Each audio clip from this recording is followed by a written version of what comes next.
gonna be. It's like when you think you've beat the final boss in a game, only to hear dramatic music come on, signaling a new, more difficult stage. Except this wasn't a campaign you could complete and be done with. It was wave defense, and the waves would just keep coming and coming until you finally die. This was it? All the struggle and pain had led me to this? I was confused. Surely there's something I'm not understanding here, right? Because everyone else was really sold that this was the way to go. They would describe this life with words like dream and success. Well, I had my own dreams. I already had 10,000 subs. What if I had 100,000? What if I had 1,000,000? The fucking clowns who had already made it, like T Martin and Syndicate, were squandering it on infomercials for COD and vanity vlogs.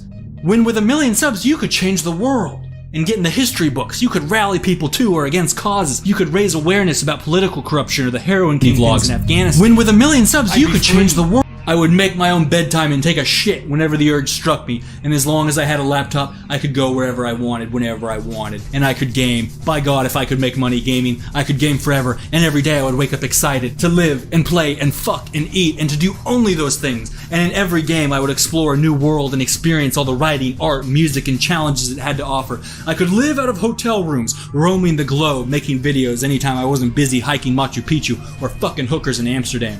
But it would take work. There was much to do. I would have to play even more games than I was playing before. I had to get videos out for new games right as they released. I had to not only learn those games, but get really good at them so I had good footage and knew what I was talking about. It was exhausting. I beat games like Crysis 3 and Halo 4 on their hardest difficulties the night they came out, at midnight, and went to school or work or both the next day with no sleep, and I'd come home and I'd try to start writing a guide for the shit, but my brain would be fucking fried, and it slowed me down considerably, and it made the videos themselves so bad I've since deleted them in shame. Just beating games usually took at least 12 hours of gameplay, and I would rush through them so fast I'd barely remember any of it, and the one advantage I had that might let me stand out in what was becoming a very crowded field was my writing, so I had to get better.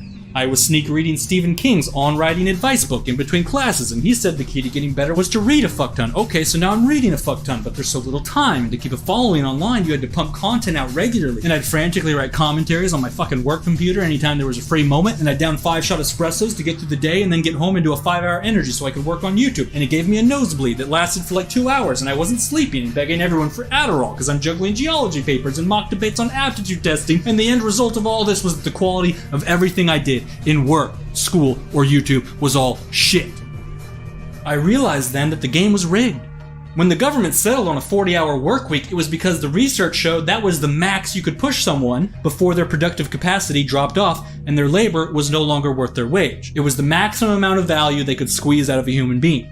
But think about what that means for the worker. That they sleep, but there's so little time. To keep a following online, you had to pump content out regularly, and I'd frantically write commentaries on my fucking work computer anytime there was a free moment, and I'd down 5-shot espressos to get through the day, and then get home and do a 5-hour energy so I could work on YouTube, and it gave me a nosebleed that lasted for like 2 hours, and I wasn't sleeping and begging everyone for Adderall because I'm juggling geology papers and mock debates on aptitude testing, and the end result of all this was that the quality of everything I did in work, school, or YouTube was all shit. I realized then that the game was rigged. When the government settled on a 40-hour work week, it was because the research showed that was the max you could push someone before their productive capacity dropped off and their labor was no longer worth their wage. It was the maximum amount of value they could squeeze out of a human being. But think about what that means for the worker. That they will be too mentally exhausted to adequately perform any other task outside of their job. Consider that today the average worker is not only more productive per hour, but thanks to technology is typically working more hours than ever, thanks to remote labor. And every person has on top of that the added personal labor of errands, housework, and God forbid, childcare. And then motherfuckers still gotta go to school full time if they want to move up in the world. Give me a break. The consequences of this? There's no escape. Once you're locked into the system, there's no oxygen to develop your own talents, interests, or abilities, to pursue your own goals or path in life. I couldn't possibly give my real dream the kind of concentrated effort it required to be realized and still do work in class full time. There weren't enough hours in the day. There weren't enough cells in the brain. And miss me with all this baby boomer self-help bullshit. Apply yourself, believe in yourself, get motivated, work really hard, stop wasting time on leisure, sacrifice, pain is weakness leaving the body. It's all bullshit. Guess what, America? There is such a thing as science, motherfucker. And what does the science tell us? The science tells us that a human being could not possibly work full-time and still somehow have the mental capacity left over for anything else, whether it's learning a new trade, a new skill, or even just picking up a new hobby for Christ's sakes. It defies all evidence-based reasoning to suggest otherwise. Well, next they'll tell you to save. Work really hard and don't waste any money on things you enjoy, and eventually you'll have enough money to start your own business or take a few years off from work. But this isn't realistic in today's economy either. 40% of Americans were living paycheck to paycheck before the COVID crisis. 70% of Americans had less than $1,000 in saving. When the virus hit and everyone had to close shop, the government had to immediately start printing money to send out because they knew otherwise, within 1 month, tens of millions of Americans would lose their homes and be unable to eat. Now, is that because Americans today are more irresponsible or lazier than past generations? Or is it because wages haven't kept up with inflation and the consumer price index for decades, and consequently, despite working harder and longer than boomers ever did, millennials can't possibly afford most of what their grandparents could? It's easy to save up for college when boomers on average only had to pay $250 annually for a public university. While today, adjusted for inflation, millennials are paying $25,000 for that same university, a 3,700% increase. Meanwhile, studies show that millennials are earning $10,000 less a year than boomers did for the same amount of work. And it's not just that people are having to choose between work and their actual dreams, it's that they don't even get that choice in the first place. Obviously, the over 100 million people living paycheck to paycheck don't have any choice but to keep working. They'll be out on the streets otherwise. It's not just that working life has become an unfulfilling, all-consuming, unfairly compensated, depressing slog that constitutes the majority of your waking hours spent on Earth. It's that there's no escaping it ever until you die. You can't work your way out of it, you can't save your way out of it. It is a system of wage slavery, wherein people's survival is so dependent on immediate wages that they cannot possibly leave their employer, no matter how unfairly compensated or poorly treated they are. But all those smug boomers would have you believe otherwise. They worship the idea that every problem can be solved with sheer willpower. They'll tell you all about how back in their day they worked part-time and saved up enough to start their own burger joint and traveled fucking Europe. Never mind that in their time, you could support a family of 3, own a house and a car, working minimum wage at fucking McDonald's. This kind of unrealistic worldview is of course where that infamous OK Boomer meme arose from. Boomers' misguided and arrogant perception that today's economy is anything like the much easier one they came up in. It's as if somebody beat Halo on the easiest difficulty, where to win all you have to do is walk forward, and later on when the rest of us poor souls are stuck having to beat it on Legendary with a few skulls activated, they're sitting there smugly giving us unhelpful advice and scoffing at our inability to get through the mission the way they did. Well, I don't understand why kids these days can't get to level 2. Don't they know all you have to do is hold the joystick forward? They're just too sheltered these days to know how to move forward on the joystick. If only they had the drive and discipline to push that joystick forward. Meanwhile, we're sitting there getting bodied by jihadi grunts that don't even exist on the lower difficulties, aka streamers brainwashing us for donations. Ironically, it's the get-motivated people who are actually the laziest among us. They are desperate for a simple solution to a complex problem, telling everyone that it's all in their head, that it would be as simple as people choosing to be better, that if only people worked harder or saved more, everything would be solved. This spares them having to think about or address the systemic issues facing the country, from having to confront how difficult fixing the shit is going to be, and allows them to wash their hands of it and not stress about other less fortunate people's problems. It's a cop-out, equal parts sloth and ignorance. It's a lie that the haves tell the have-nots so that there will never be any serious attempt at reform for a more equitable society.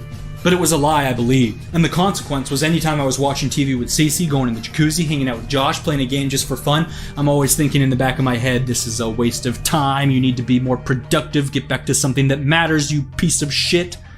I always felt guilty about enjoying myself, telling myself that that wasn't allowed until I was successful. Never mind that all the available research tells us that relaxation, play, and free time are crucial to our mental health and productivity, that we'll break down and die early without them. We are conditioned to associate leisure with shame, all while we ignore the elephant in the room, which is that the pursuit of happiness is not an option for the working class, and the trap was sprung when we were kids, when we had to devote well over 40 hours a week to class and homework, where we mastered only the increasingly useless talent of rote memorization, and were meanwhile robbed of any chance to develop ourselves at our own direction during that one crucial period of our lives when you're allotted the financial support of others. One shudders to think how many people out there never got to realize their full potential because they were too busy memorizing math equations they'll never use and doing homework that all the science has proved conclusively isn't actually having any effect on students other than to waste their time. The idea that we have to devote the entirety of the first 18 years of our lives to a government institution and to fulfill government mandated requirements for nothing in return, or otherwise the government will arrest our parents, just seems so inconsistent with the ideas of individual liberty that this nation was founded on. I just can't comprehend how it ever came to this. The American dream has become a sick nightmare. The end result of all this? In 2019, pre-COVID, Even as GDP was up, unemployment was low, and stocks were high, we saw an epidemic of deaths of despair. Across the country, in greater numbers than ever before, people are fucking killing themselves, or otherwise succumbing to alcohol and opioid-induced early deaths. In assessing the causes, researchers point to isolation, stress, depression, income inequality, and lack of purpose. And so is it any surprise that more and more Americans are simply refusing to play this cruel game, when not only are they happier playing video games all day, but by every measurement, they're fucking healthier doing it too? Is it not preferable that people are opting out with Fortnite rather than with shotguns and needles? Am I wrong to wish that so many of my dead countrymen had just tried to find some way to play video games all day instead of trying to be a productive citizen for a country that doesn't give a fuck about them? But of course, the central problem is that for most people, that is simply not an option. Otherwise, you'd see an astronomically higher percentage of young men abandoning the labor market like the fucking sinking Titanic that it is. And that may yet still come to pass. Incredibly, McGonagall's research lines up starkly with past predictions about the inevitable failure of modern society, from thinkers like Karl Marx and Ted Kaczynski, the Unabomber. Now don't get me wrong, there's certainly much to criticize about these two, but part of their enduring hold on the public's imagination and discourse is owed to the fact that they made some good points, which are worth examining here. In fact, one might argue there is great overlap between their work and very popular pieces of contemporary art, films like Fight Club or The Matrix, music from Rage Against the Machine or System of a Down. It's this idea that the system, the present combination of economic, political, social, psychological, and technological controls that make up our institutions, laws, and norms, is exploiting and hurting people in mass to the detriment of all humankind. And some of Marx's and Kaczynski's predictions feel eerily familiar today. In his notorious Unabomber's manifesto, using language strikingly similar to McGonagall's, Kaczynski argued that the Industrial Revolution has been a disaster for the human race by, and I quote, divorcing us from nature, eroding human freedom and dignity, making life unfulfilling, and causing widespread psychological suffering.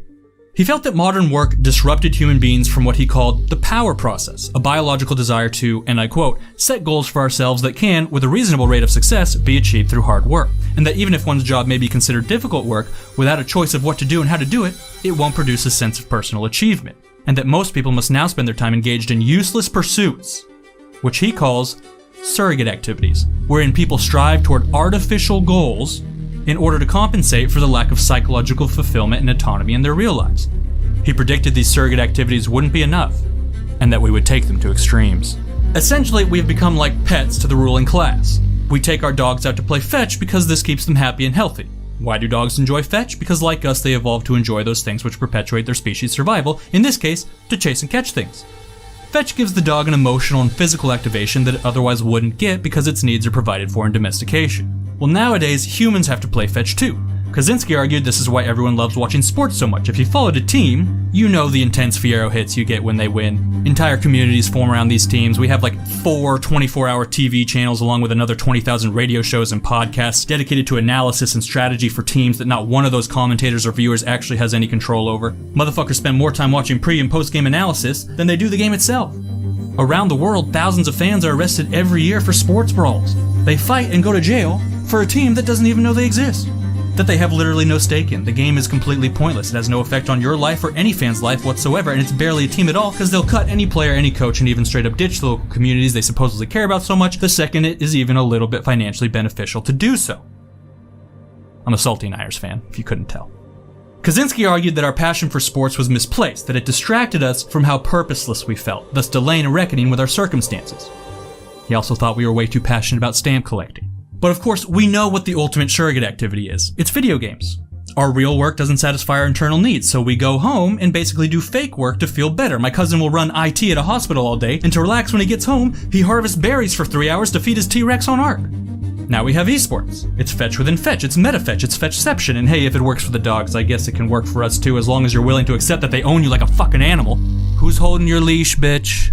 But there are key differences between dog and man. The dog can be content with fetch indefinitely. A pat on the head from you being more than enough reward for its efforts, and lacking the capacity for abstract thought, it never realizes how ultimately pointless the game is. Unfortunately, humans, forever cursed by our own intelligence, do have to eventually face the meaninglessness of our fetch activities and feel a profound sense of emptiness, and worried that such energies ought to have been invested in the real world will abstain from any gaming altogether for significant periods of time. Surrogate activities embodied Kaczynski's greatest fear, which was that instead of reforming the system to suit our needs, we would be reformed to fit the system's needs. Case in point, when droves of young men exit the labor force, and are happier doing so, instead of taking a critical look at the system they're rejecting, what do? We go into attack mode.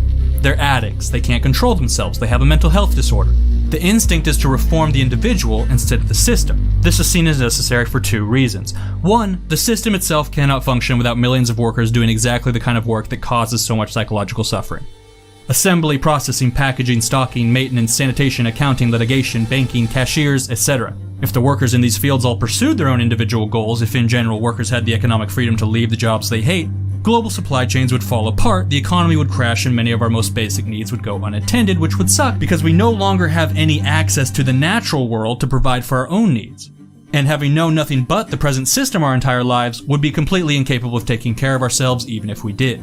That is, we are all completely dependent on there being an underclass of working people getting fucked over. We spent so long building a system predicated on the assumption that there would always be an underclass of people to suffer for us, that it has now become like a heroin addiction. Any attempt to get clean would require the courage to go through severe and prolonged withdrawals, which if mismanaged, could result in very serious harm. On top of this, the ruling class is naturally hostile to changes that might threaten their own wealth and power, which any attempt at reform in workers' favor inevitably would. Studies from Princeton, Harvard, and the University of Sydney compared legislative policy outcomes with the contrasting preferences of voters and special interest groups and concluded that in America, the average voter has, and I quote, little or no independent influence on policy at all, and that the best predictive indicator of legislative outcomes was special interest groups' position on it. So if a conflict arises between the individual and the system isn't going to budge, thus the individual must be adjusted. Kaczynski argued that in past societies, regular people could only be pushed so far before they revolted and crashed the system, resulting in watershed moments like the violent French and Russian revolutions. But today,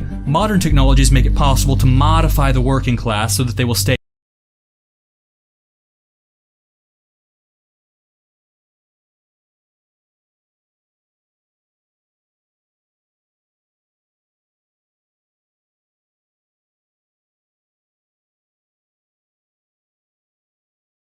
comfortably numb, no matter how mistreated they are. If someone is chronically depressed, we give them antidepressants and cognitive behavioral therapy. When there's an epidemic of insomnia, we give them sleeping pills. Never mind that it could stop your heart or cause suicidal thoughts. It's important you don't stay up past your bedtime, bitch. If a kid is struggling in school, we give them Ritalin and send them to Sylvan Learning Centers. In effect, the Unabomber thought that video games, therapy, pills were all essentially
means of modifying an individual's internal state so he'll tolerate social conditions that he would otherwise find intolerable. And it's not that these things aren't developed with good intentions. When the individual is in conflict with a system they have no power to change, modifying the individual is understandably seen as the sensible thing to do. Ultimately, if the system is left unchecked, Kaczynski predicted that most human beings, in order to adapt, would have to go well beyond surrogate activities and pills and eventually give up their dignity, autonomy, and individuality in order to keep the system running. In this assertion, Kaczynski echoes the works of one last infamous thinker we must examine, who I would argue predicted gamers' exodus from the labor force 200 years ago. I am, of course, speaking of Karl Marx's theory of alienation. Now, I am not Comrade Bitops here to tell you that communism is the answer. Marx had a fuckload of ideas, arguments, and predictions, some of which have been refuted, some of which were refuted by Marx himself as he got older, and funny enough, Marx and the Unabomber would actually have been arch enemies because Marx's solution to man's struggle relied on technological advances and collectivism, the two central mechanisms that Kaczynski thought would destroy mankind. But there was one area where these two completely agreed and reached the same conclusion, which is that going to work and school all day is really unhealthy and it's making everyone very sad. But Marx expands on the problem in much greater detail than Kaczynski or McGonigal, and if Marx's take on the subject is to be believed, then our present situation is infinitely more horrifying than anyone even realizes. Marx argued that our labor is the most important form of self-expression available to us, that it plays a fundamental role in our concept of self and our relationship to the world. That work is what makes us human and allows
us to flourish. That what we do is directly connected to who we are. But because industrial modes of production rob us of the ability to direct our own labor, we are robbed of the ability to be ourselves, which leaves us feeling isolated from our job, from society, and from our own fucking soul. I know this sounds like some hippy-dippy shit, but just hear me out, okay? Firstly, the worker is alienated from the product of their labor because the bulk of the wealth generated by their labor is appropriated by their boss. And since the relation between productive labor and the wages is unmediated, and they do not get to own or do not care to own what they've made, the worker will never feel, and I quote, the psychological satisfaction of a job well done. Stop me if you've heard this before, because you did 5 minutes ago when I described Fierro. The worker is alienated from their own labor, to quote Marx directly, because his labor does not belong to his intrinsic nature, that in his work, therefore, he does not affirm himself but denies himself, does not feel content but unhappy, does not develop freely his physical and mental energy but mortifies his body and ruins his mind. The worker therefore only feels himself outside his work and in his work feels outside himself. Its alien character emerges clearly in the fact that as soon as no physical or other compulsion exists, labor is shunned like the plague. Stop me if you've heard this before, because you did 5 minutes ago when I described lack of flow in the workplace. Oh my god. To better understand this, imagine you have a family that needs dinner, so you decide to bake them motherfuckers a pizza. There are two ways you can go about this. Option number one, homemade, baby. You make the dough yourself, use a special secret recipe you came up with on your own with a special cheese blend and just the right amount of pesto and oregano. Or option number two, bust out that Papa Murphy's that's been sitting in the freezer for 4 months, follow the instructions on the box, 30 minutes later, you have it out on the table. Now imagine that the family absolutely loves the pizza. They go, wow, how did you make this incredible fucking pizza, Shirley? It's the greatest pizza I've ever had. Well, if you get that reaction to your homemade pizza, you're gonna feel pretty good. You're gonna be excited they like it. You're gonna feel intense pride in your work because in praising the pizza, they're praising you. Your ideas and creativity, your product has established your value and allowed you to express your individuality. But if what you served them was the Papa Murphy's, you're not gonna feel a goddamn thing no matter how much they like it, cause you know anyone could do it. And once you tell them that it's Papa Murphy's, they'll fucking know anybody could do it. Thanks, Mom, for making pizza. Shirley still feels underappreciated. She'll still feel that emptiness we've all known for so long we think it's normal. She'll grab her sad slice of Papa Murphy's and go watch TV on the couch. Essentially, Marx would argue that this is what the working class has been reduced to. That all of our labor falls into option number 2, because we do not serve our own products, we will never feel an intrinsic satisfaction in our work. If you're working as a Starbucks barista, someone else came up with the recipe for your drink, someone else harvested the ingredients and materials used to make those drinks, and someone else directed the character of your service, from how you greet customers to the order in which you clean shit up, to how long you work. A similar level of control is found at most working class jobs. It's the difference between building your own castle in Minecraft and helping some anonymous person online build theirs by chopping wood endlessly to supply them. Ultimately, this leaves us alienated from ourselves and from everybody else. To quote Marx directly, "Let us suppose that we have carried out production as human beings. Each of us would have, in 2 ways, affirmed himself and the other person. In my production, I would have objectified my individuality, its specific character, and therefore enjoyed not only an individual manifestation of my life during the activity, but also, when looking at the object, I would have the individual pleasure of knowing my personality to be objective, visible to the senses, and hence, a power beyond all doubt. In your use of my product, I would have the direct enjoyment of having satisfied a human need by my work, and of having thus created an object corresponding to the need of another man's essential nature. Our products would be so many mirrors in which we saw reflected our essential nature." Now, what does all this mumbo-jumbo actually mean? I want you to imagine for a second you walk into your bathroom, look in the mirror, and can't see your own reflection. Well, this might be the cause for some alarm. But worse, what if everywhere you went, nobody could see you? What if you were completely invisible and barely existed? Marx argues this is exactly what's happening, because guess what? That shit you see in the mirror is just a tiny part of who you actually are. In fact, with modern medical advances, we know we can actually go play Frankenstein, switch out your face, limbs, organs, and dick, and replace them with somebody else's, and you'll still be you. You'll still have the same memories, personality, and IQ. You'll still be hard-stuck plaid on Overwatch. Because the vast majority of who you actually are is on the inside. Your ideas, abilities, humor, and character are only visible to the senses by self-expression, and if those parts of you can't be expressed, do they even exist? It's like Schrodinger's consciousness, man. Nowadays, we usually only discuss self-expression in terms of visual or material means, how you dress, tattoos, how you decorate your apartment, your social media feed, etc. But none of these is adequate to express what Marx called your essential nature, the ultimate sum of who you are as a human being, your ideas, abilities, and character. When you are denied any opportunity for self-expression, you never get to figure out who you really are, and nobody else does either. So does this mean you walk around worried you might be a ghost? No. But what you might feel is a profound sense of emptiness. You might ask yourself, why am I even here? Why do I get up in the morning? What am I fighting for? What is the point to my existence? Why is life itself so meaningless? You might feel lonely.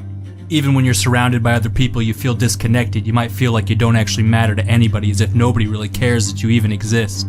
You might feel frustrated because you can tell how other people see you based on how they treat you, and you disagree with how they see you, but you don't know how to change that perception. You can tell people think you're dumb when you know you're not. You can tell other people think you're lazy when you know you're not, but you have no way to prove them wrong. And because the only way you can see yourself is how other people see you, you might just end up believing them one day.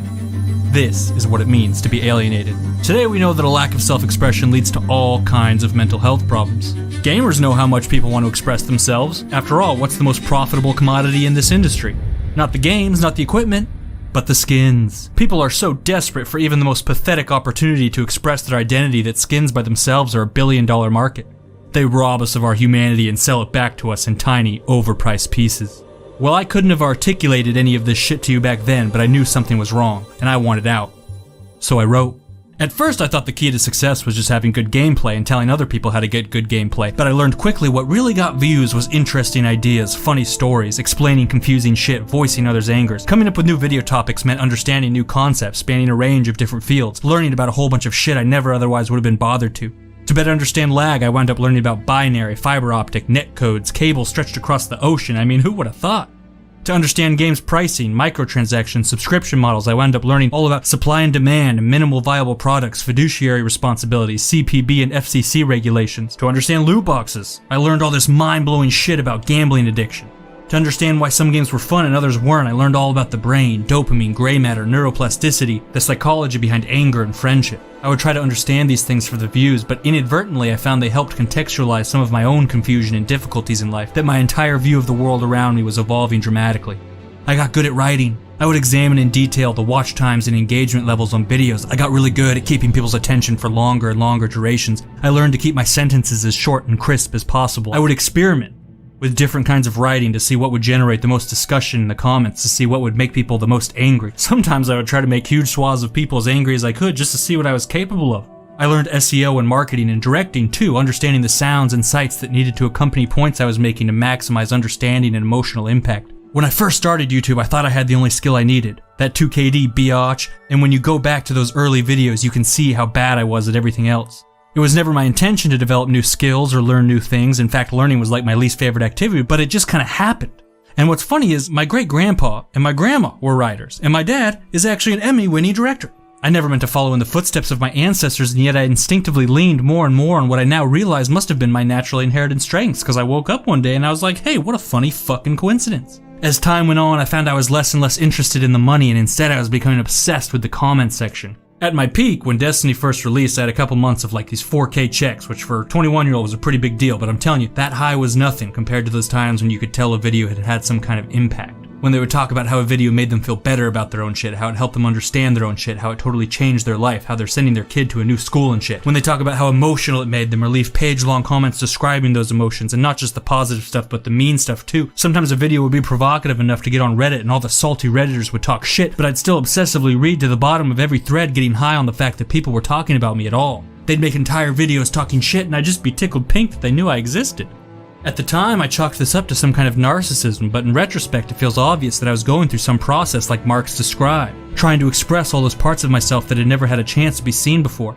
My abilities as a writer and thinker, my opinions, huge chunks of my personality and sense of humor that could only be revealed when I was pursuing an actual goal, exploring interesting subjects and performing for an audience. Parts of myself that I was desperate to see in the mirror reflected back in the voluminous reactions of commenters across the internet. And just as we might use a real-world mirror to assess and adjust our physical appearance, so too does this kind of mirror allow us to understand and modify our inner selves, to discover, grow, practice, and ultimately master ourselves and maximize our value to one another. As for Tommy, what he learned editing with me, he used to start making Fallout Machinima. Just for shits and giggles at first, but then he got noticed and picked up by Shoddycast, where he did Fallout Machinima professionally for a few years, raked in the fucking dough, did work for millions of people, and even got to meet the voice actor behind 3DOT. All the while, he was piloting in Battlefield 10 hours a day. He was even the #1 ranked pilot on BF1 for a while, under my name, of course, to bring glory to the channel. He got so addicted to in-game air combat that he progressed to authentic flight simulators. He started studying real-world planes and history, and now he's working as a mechanic at the fucking airport, saving up to get his pilot's license. And I think he's guaranteed to do well in the air, because while he was editing for me, he turned into a fucking blimp.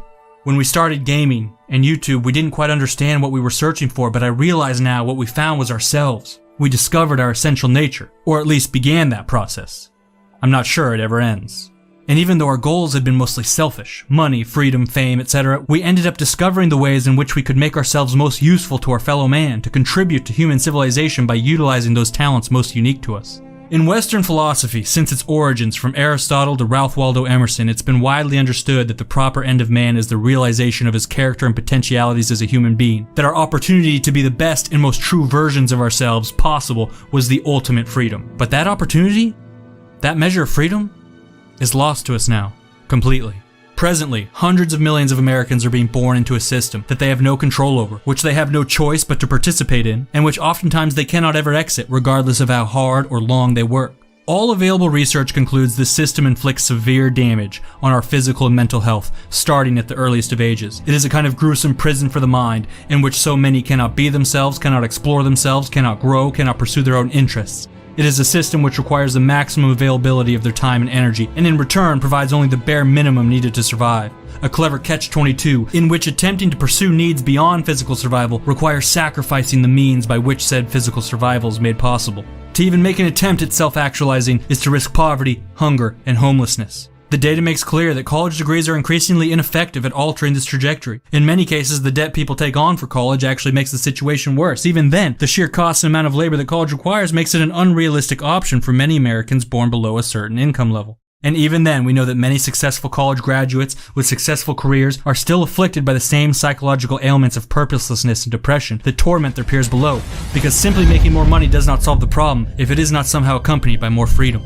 And so, America, once again we arrive at a crossroads, in which every one of us is faced with two paths. In such times when the forces of tyranny aligned against us are so seemingly impregnable, it can be easy to choose the path of least resistance, to accept our meager station in life and make the best of it, to submit to a life we generally detest and justify it with pretty clothes, prettier cars, and whatever else we can buy, to compromise with our profound loneliness, abandon our truest selves, and console ourselves that at least poor people in Africa have it worse. to make peace with the devil's bargain, that the price of mankind's progress is to sacrifice all that which makes us human. Well, hear this, America. Fuck that shit. I opt instead for a second path. That path which our forefathers walked in the face of monarchism, fascism, and communism. We are a country founded by men who understood that a life without freedom is no life at all. I will not desecrate their graves with complacency. I will not let 2.5 centuries of toil and sacrifice go to waste, wasted on a society that has abandoned its liberty in any practical sense of the word. The intellectuals will not save us, or they would have by now. The scientists will not save us, or they would have by now. The businessmen will not save us, or they would have by now. The artists will not save us, or they would have by now. The priests will not save us, or they would have by now.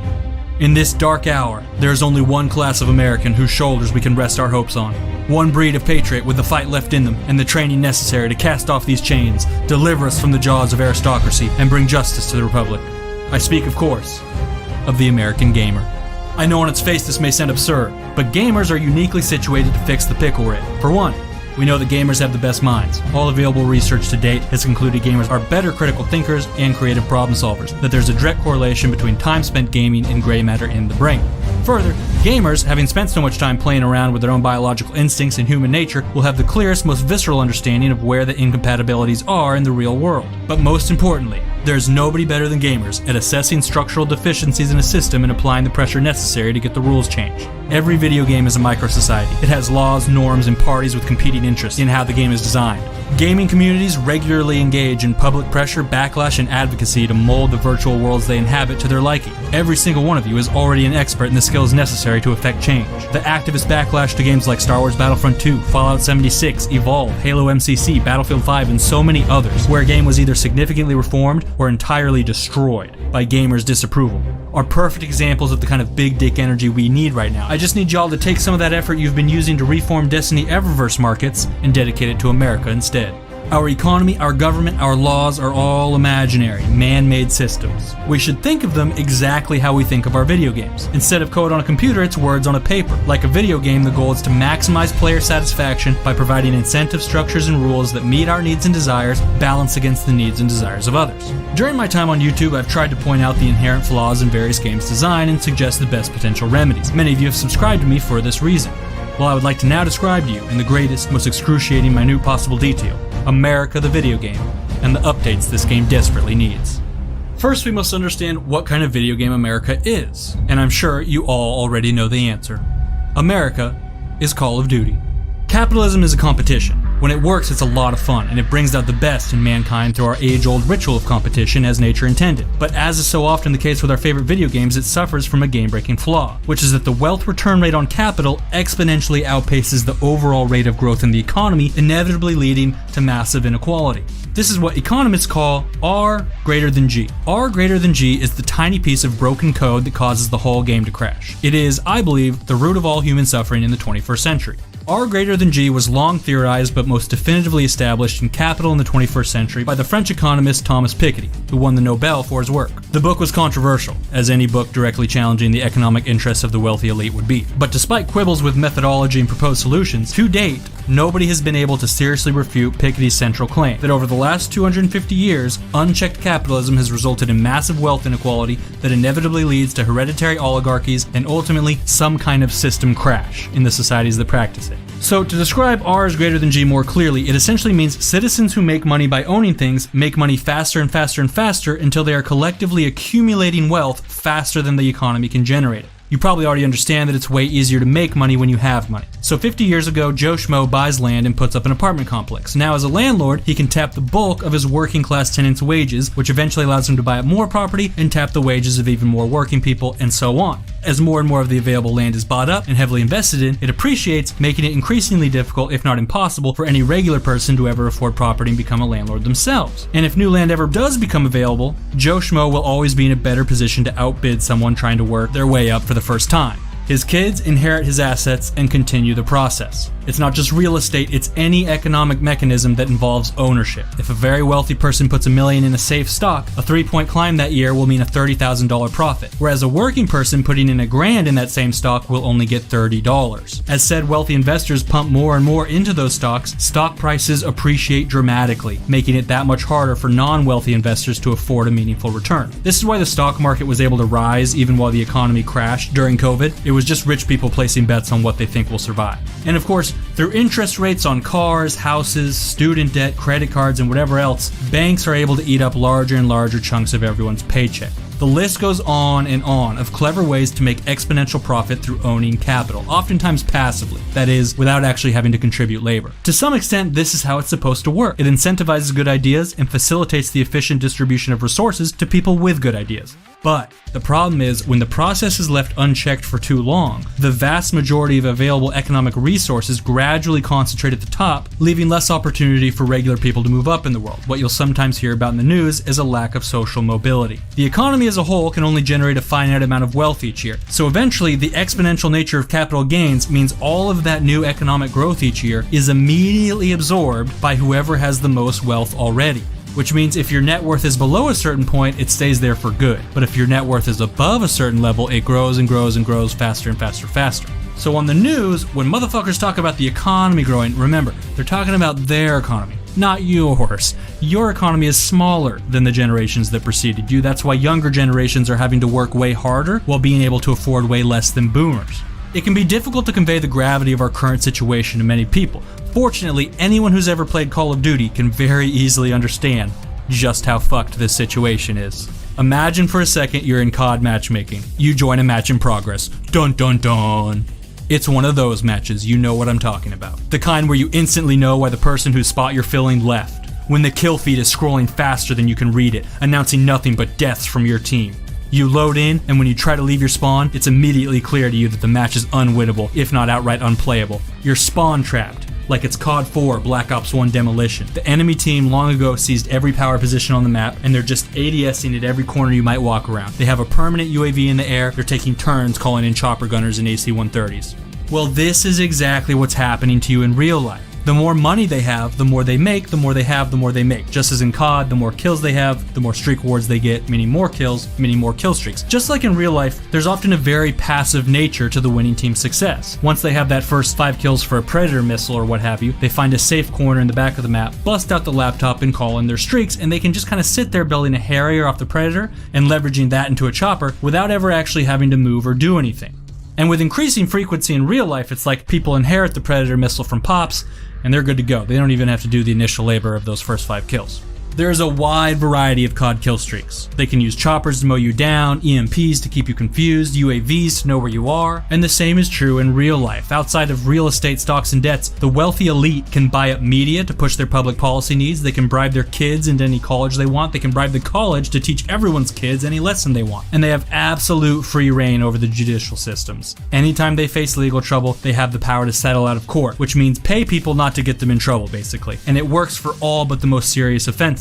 With NDAs, they can pay you to never talk about it again. And if the bribe doesn't work, they'll just outspend you in court. Hire a better lawyer, hire 10 times as many lawyers, drag the court case out as long as they possibly can to the point where the other guy can't afford to pay his lawyer anymore, and win the case by running out the clock even when they're wrong on the merits. The most infamous example of this would be Peter Thiel bankrupting Gawker. And fine, nobody really cared about Gawker, but just keep in mind this exact same dynamic is playing out in courtrooms every day across America anytime a regular person has a legal dispute with a bank, corporation, or wealthy individual. Once a player is wealthy, there's a variety of powerful tools they can deploy across media, academia, and the courts to protect and enhance their wealth.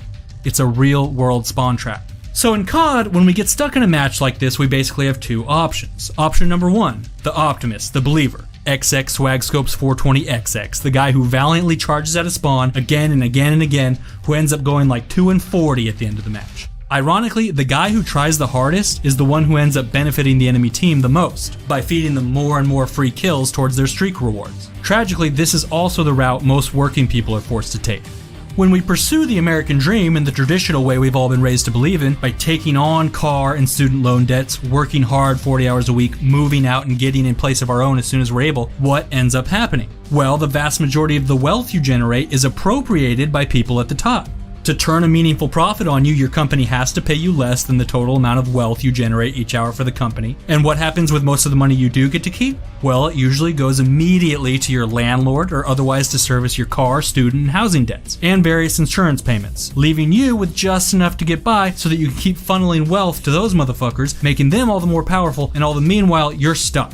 You can't afford to make any significant headway in life. You are being farmed, as if you were spawn trapped on high rise. Instead of farming your KD, they are farming most of every paycheck you get. And right now, somewhere between 100 to 200 million Americans are stuck in that position for life. And this is how we end up with 1% of the population controlling 90 to 90% of the wealth any given year. If America had a scoreboard, it would look exactly like the end of one of those COD matches, where one team is all 40-0 and 25-1, while the other team is all going 1-30. It's all so frighteningly similar, it almost makes me wonder if COD's success isn't somehow owed to how our brains have been conditioned by the system we came up in. But of course, in Call of Duty, most people don't go with option number 1. They go with option number 2. And most of the time, it's not even a rage quit. It's a sad quit. Recognizing the futility of the match and just giving up. They get tired of just sitting there to get beat up on and feed other players' stats. It's boring, it's depressing, it's humiliating, so they just quit the match. Now we have to ask what the real-world equivalent of that would be. And it's not that the winning team is necessarily comprised of immoral players or cheaters. They're playing the game to the best of their ability as they are logically supposed to. The flaw is in the design. And they compete with each other too. Each player wants to be at the top of their team's scoreboard, but they are competing over who gets to farm you the most. You are not on that team. You are on the team being farmed. When you are spawn trapped in COD, it's depressing, it's boring, it hurts your stats, and it leaves you no freedom to go anywhere on the map or accomplish anything in the game. Being farmed sucks just as bad in real life for the same reasons. So long as the bottom 2/3 of America remain spawn trapped, they will be stuck in the kind of wage slavery that inflicts all this psychological damage and denies them their God-given freedoms. Now, Call of Duty has spent the last 10 years trying to fix this, with varying degrees of success. We've seen all different kinds of kill streak systems and support streaks and specialist streaks and point streaks, and I remember I always thought death streaks and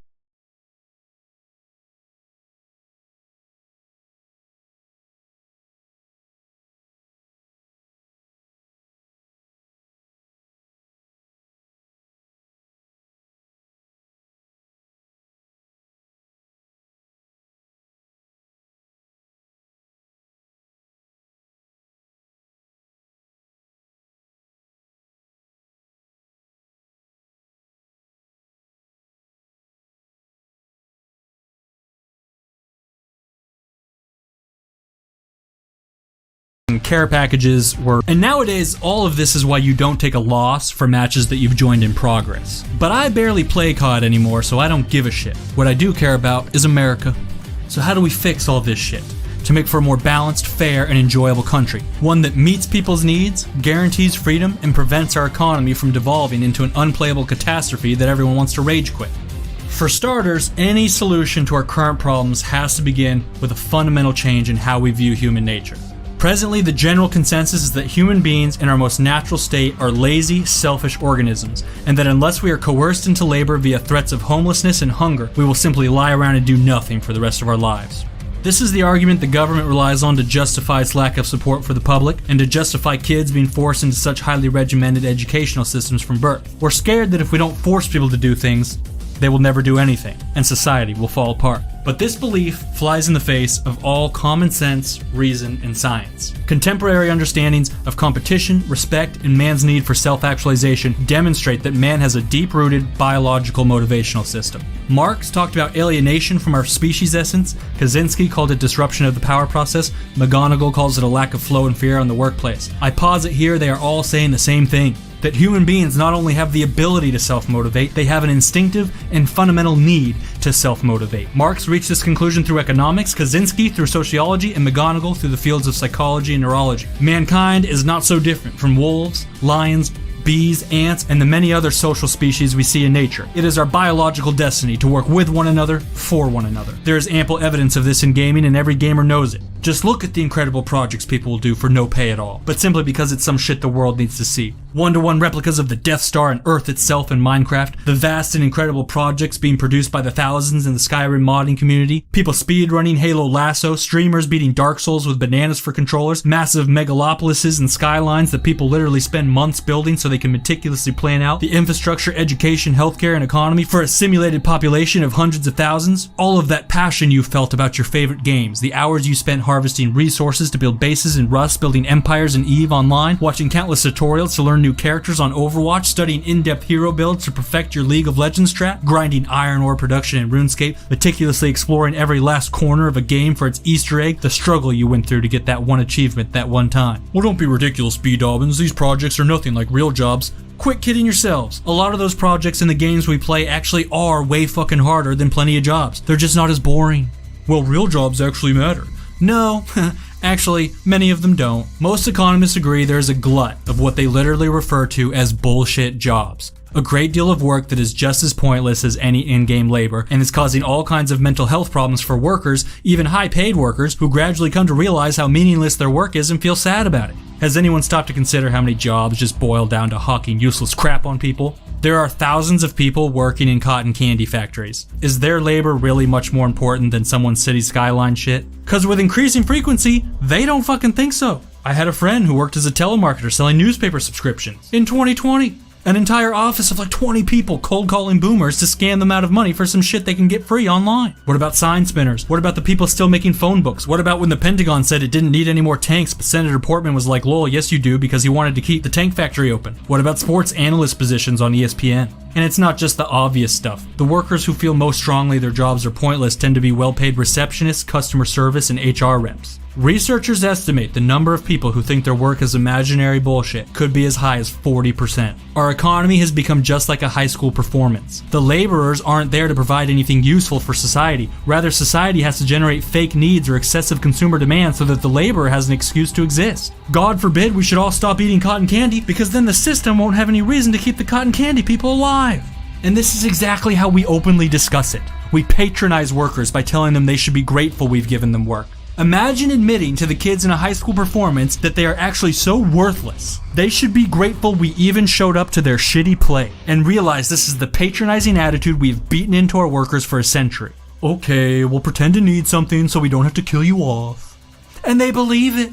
They believe they're worthless without these bullshit jobs. Society should be grateful for its workers. Workers should not be grateful for being given an excuse to live. That is something they are entitled to from birth, regardless of whether or not the bars are open right now. Our in-game labor is in fact the more authentic human experience. It's grinding, it's pain, it's loss, it's the humiliation of people killing you and taking your things, destroying your base in front of you and dipping their virtual balls in its rubble. That sinking pit in your stomach when hours upon hours of hard work go down the drain in an instant.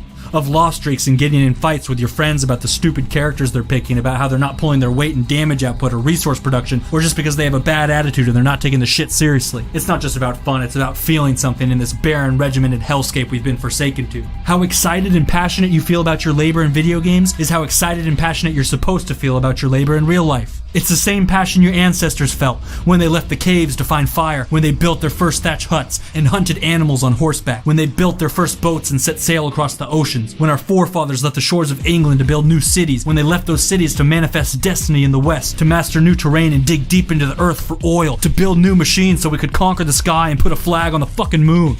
We aren't addicted to video games. There is no such thing. We're addicted to life. And to break that addiction is to kill our own soul and surrender ourselves to the abyss. Many might say that real life can never be as fun as video games, but I strongly disagree. A free life will be more fun than video games. Life itself is the ultimate video game. It's the OG, the inspiration for every game that came after. I love gaming, but no thrill has compared to writing. To the toil and struggle of the video I labor on now, this project which has consumed me for longer than I care to admit, pumped full of pills and espresso for months on end, it's driven me to the brink of insanity. It's as if I've been running on fumes for 10 years, since those first early mornings doing MW3 videos in Grandma's garage, as if it's all led to this one final project and I worry God will kill me off when I'm done, because it was all he needed from me and I cringe in the morning knowing these pages will be there staring me in the face. And yet I would have it no other way. It is the greatest joy of my life, for I never feel more alive than when I'm plotting revenge on the system. I love video games, but I pity the nihilist who genuinely believes that real life couldn't compete with fucking Minecraft. If given the opportunity and left to their own devices, human beings will seek to make the most of themselves and contribute to the world around them. If we adopt this more reasonable understanding of human nature, we can make significant changes to our public policy. What kind of changes? For starters, no more fucking homework. 4-day school weeks and a greater amount of student choice over what they learn and when they learn it. Every study done on homework has shown it has no effect on people's knowledge retention. Students are forgetting 95% of what they are learning in class 3 days after they learn it. Scientists have found this is because the brain filters out useless information, and after the test, kids no longer have any use for what they've learned. Meanwhile, if we understand that schooling is a form of labor as it requires significant amounts of time and mental energy, the same as many entry-level jobs, then we realize that by demanding the full extent of energy and time available to a child, the child is robbed of any opportunity to develop their own talents and marketable skills, and is disincentivized to do so anyways, having a basic faith that the system is properly preparing them for the future, when in fact we know it's not. Because our classrooms don't actually develop real skills. They basically try to get kids to memorize as much information as possible about a wide range of very broad subjects, but are failing miserably even by this metric. This leaves the child intellectually neutered, trained only to follow instructions and memorize things they are incapable of solving problems that don't come with directions. They will be dependent on low-wage, low-skill jobs provided to them by somebody else, because they don't know how to do anything else, unless of course they go to college and drop $100K on usurious student loans and overpriced textbooks just to find out that they still have the same fucking problem. And the only jobs they can do now are the ones that pay slightly better, but still require skills simple enough to be learned in a month of on-the-job training, which means the only jobs they'll get to do are those dull, repetitive, soul-sucking jobs which hundreds of millions of Americans are now stuck in, which we know they hate and which we know are killing them. The most common occupations in the United States are retail sales, cashiers, servers, and office clerks. Lame. Marx argued that free time was essential to the growth of the individual, that every hour taken from us was an hour we didn't have for the development of ourselves, to maximize our own productive power. We are born as undeveloped real estate. We can turn ourselves into great skyscrapers, factories, parks, but as it is, we never have the chance to be anything more than an empty lot, and so all we're good for is free parking and Christmas tree sales. For adults, it's time we have a serious discussion about universal basic income. The concept of UBI is regularly laughed off by opponents as wildly unrealistic, but keep in mind, advocates of UBI include such men as former President Barack Obama, U.S. Treasury Secretaries James Baker and Henry Paulson, who served under Reagan and Bush, respectively, Elon Musk, Jack Dorsey, Mark Zuckerberg, the fucking Pope, and historically included such advocates as Founding Father Thomas Paine, founder of analytic philosophy Bertrand Russell, and of course, the activist preacher Dr. Martin Luther King Jr., who wrote a book advocating for what he called a guaranteed income shortly before his assassination in 1967. To write these men off as naive dreamers takes a level of hubris that is beyond my comprehension. Now, what exactly is universal basic income? Well, you remember the first month of coronavirus when they sent every adult in the US a check for $1,200 to keep the economy stimulated? What if they did that all the time, enough to guarantee every citizen's physical survival? Now, of course, any sensible person would then ask, how can we afford such a thing? This is a wonderful question, Sarah. Thank you for asking. We will afford it the same way we afforded it during the COVID crisis. To pull through that shit, we expanded the deficit by $2 trillion over 2 months. We spent $2 trillion that we didn't have. How is the government able to do that? It's not like they rapidly raised an extra $2 trillion in taxes. It didn't take a $2 trillion loan from Wells Fargo. What we did was we printed $2 trillion. We just conjured the wealth practically out of thin air. Which sounds crazy, but this is how the government has been paying for its biggest projects for most of the last century, so it's important we understand how this system works. Because the US government can print its own money, it can, in theory, throw any sum of money at any problem when it needs to, which is exactly what it does. But there is a catch. Inflation. The more new money you pump into the system, the less valuable all money itself becomes, to the point where one day you wake up and an ice cream cone costs $500 and everyone's savings has been wiped out. So anytime the government uses this incredible power to inject printed money into the system, it must offset inflation by pulling money out of the system at the same time. We typically do this by selling US bonds. Bonds are loans to the government. I give the Fed $100 now, in a couple years they give me $200 back. Investors love US bonds because it's a super safe way to make money without having to do anything. So the US takes these loans from people to suck up the amount of currency necessary to offset inflation. And the total sum of those loans constitutes our national debt. We draw money out of the economy at the top so that we can blast a shitload in at the bottom. Now, the reason we are able to service that debt is because when we inject printed money into the system, it stimulates significant amounts of economic growth that ultimately lets the government turn a profit in real value on the printed money it conjured out of nowhere. For example, during the crisis, we had to shut everything down. Now nobody's got a job. And if they don't have jobs, they're not going to be able to spend money at all these other places, and those places are going to have to cut jobs too. And then even more people won't have money to spend, and we'll lose even more jobs, and so on and so forth till we're in a depression. Now, you'll notice wealth isn't being destroyed in this scenario. It's just that wealth has stopped circulating. So, to avoid a depression, we printed a fuckload of money and sent everybody $1,200. What happens? They spend it. Instacart blows up, Zoom and Discord subscriptions blow up, Amazon deliveries blow up. Now all those places are hiring to meet the influx of demand. Grocery stores still have customers, so they don't have to let anyone go. And they'll still be importing apples from the apple orchard people and milk from the dairy farms, so all those suppliers don't have to cut jobs either. Because these people don't lose their jobs, they're able to keep spending money at businesses, which means those businesses will be able to pay people to work, which means those workers will be able to spend money at businesses. What a beautiful cycle. This is what we call stimulating the economy. Now, what's happening every time that $1,200 in paper money changes hands? It's generating labor and goods. So our GDP, how we measure the size of our economy, is the sum of all our goods and services. Well, when that $1,200 has circulated back and forth 10 times over, it ends up generating more GDP than the original $1,200 was worth in paper.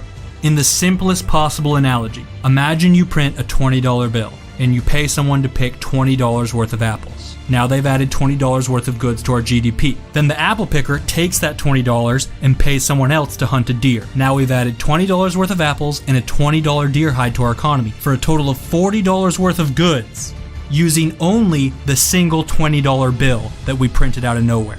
This is how we generate real GDP growth out of paper money. And higher GDP means higher tax revenues for the government, letting the government turn a profit off the printed money it injected, which allows the government to keep servicing its debt, which means the bondholders turn a profit and everybody makes money without anyone's tax rates necessarily having to be raised. It's natural for people to be skeptical of printed money as a concept. The way we often talk about currency today is as a stand-in for physical capital, because this is how we rationally think about it from a personal perspective, right? Okay, this $10 represents one McDonald's cheeseburger. And if you think about it that way, you might wonder, well, how can we just put money into the system when it isn't representing anything real? But then, how can the money we spent on that cheeseburger be real after we ate the damn cheeseburger? Because physical goods are disappearing all the time. So that's not what gives paper money value. That's not what it's tied to. It's tied to our labor. How much labor is available? It is a magical force that draws labor out of people, motivating everything it touches. It's like electricity moving through a game console that would otherwise just be a useless hunk of metal. And when we look at it this way, the only thing that limits how much money we can inject into this system is how many hours of labor are available. We don't want to inject more money than there's labor available, because then the money wouldn't generate any growth and would only increase inflation. But so long as there is labor available, there is no reason not to seek its activation through stimulus. So the debate on the affordability of universal basic income turns on this question. If you guarantee people survive by giving them enough money for food and shelter, will they continue to contribute labor? Right now, the consensus is no. Most people feel that if you give people the means to survive, they will never work again a day in their lives. But there's no data to suggest this is actually what would happen, because even the meager amount of government assistance presently available do not cause labor participation decline. In fact, the EITC and the Alaska Permanent Fund have been shown to have the opposite effect. The massive stimulus bills we've had under Bush, Obama, and now Trump did not result in labor participation decline either. We know that's not how human nature works. If you provide for people's physical survival, they're going to continue to pursue needs further up Maslow's hierarchy, because people want more than to survive. They want more than food and a roof over their heads. They want respect, love, community, recognition, freedom, and self-actualization. If you give them just the bare minimum for what they need to survive, they're still going to wake up one day and go, you know what? I want more than to just sit around eating ramen in my one-bedroom apartment. I want internet access. I want a cell phone. I want to travel. I want to learn the trombone. I want to be a part of something bigger than myself. I want to leave my mark on the world. I want to leave something better for my kids. I want to sleep with more women. I want a bigger apartment. I want a fucking penthouse at the top of the tallest skyscraper in New York City with a rooftop jacuzzi. I think our broken view of man as an inherently lazy beast is driven by the simple fact that we have come up in a grotesque system in which our concept of work is synonymous with the empty, soul-crushing intellectual prisons that are modern-day work and school, that we know we would abandon in a heartbeat, that we would, as Marx said, shed like the plague if we weren't coerced into it by threats to our survival. This nasty system, in which the only skill that truly matters is the ability to shut down your natural biological reward system, to ignore every part of your mind and body screaming at you that something isn't right, to pretend everything is just dandy when you know, deep down inside, you're actually really fucking sad all the time, and have been for longer than you can even remember. We all know this system is bullshit, we all hate it, and we all want out, and nothing scares anybody more than the idea that someone else will break out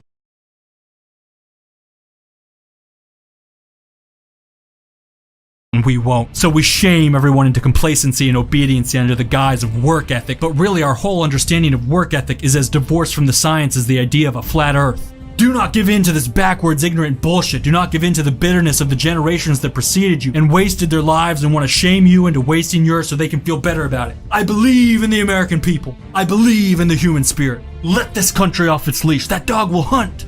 We used printed money to end the Great Depression and win World War II. We used printed money to recover from the 2008 recession and survive coronavirus. It is our go-to anytime there's an emergency. And when there isn't an emergency, the government still pumps that shit out for military research, corporate subsidies, and rich people's tax cuts. Anytime you hear about the deficit, which is how much more we're spending than we're taking in any year, all that is printed money. And we've been running at a deficit for most of the last 40 years. This isn't some wacky concept. This is the bread and butter of government finance. This is how the economy has been run for most of the last century. Anytime you hear about a stimulus package, they are talking about this shit. This is how we bailed out the banks in 2008. We funded both the Iraq and Afghanistan wars for 20 years with printed money. And during that period, we also did massive stimulus checks from both Bush and Obama. We're not arguing about whether or not the government should print and spend a fuckload of money.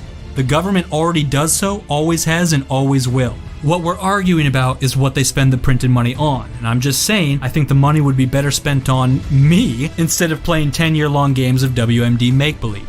Understand this, UBI will have to happen sooner or later. Anything less will result in complete economic and societal collapse. MLK might have advocated for it as a moral imperative, but guys like Zuckerberg aren't worried about charity, they're worried about the continued stability and functionality of human civilization. Zuckerberg, Elon Musk, Obama, these guys have a better idea than most about the power of AI and automation and the transformative effects it's going to have on the economy over the course of our lifetimes. They know that more and more jobs are going to be rapidly replaced by tech. They know there aren't going to be enough jobs for everyone going forward, not even close. And that if we continue to tie physical survival to having a job, we're going to end up with millions of people camping in tents on the fucking highway, mass poverty and death, and in all likelihood the violent revolution that always follows that shit. We're rapidly approaching a point where it's going to be like, well, Timmy just graduated, what does Timmy get to do? Sorry, Timmy, your ass is going out on the street because we don't got shit for you to do. We're gonna have to have like China's one-child policy because there just aren't enough jobs, except it'll gradually be even less than a one-child policy, till eventually it's just one inbred family of Zuckerberg descendants ruling the whole world from some control center buried in San Francisco.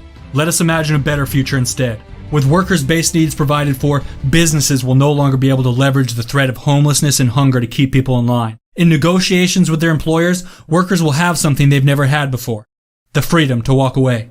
If there's a miserable soul-sucking job that needs doing, companies will have to compensate workers generously enough to make it worth their time. This should be easy enough for any company to afford. With that amount of stimulus out on the streets, consumer demand will be higher than ever before. In this environment, anyone will be able to turn a profit on just about any good or service. Nobody will have to rely on Patreon, crowdfunding, GoFundMes, or whatever other desperate donation-based bullshit we've used to keep important projects afloat that otherwise don't get funded, not because there isn't demand for them, but just because there's so little wealth down here at the bottom.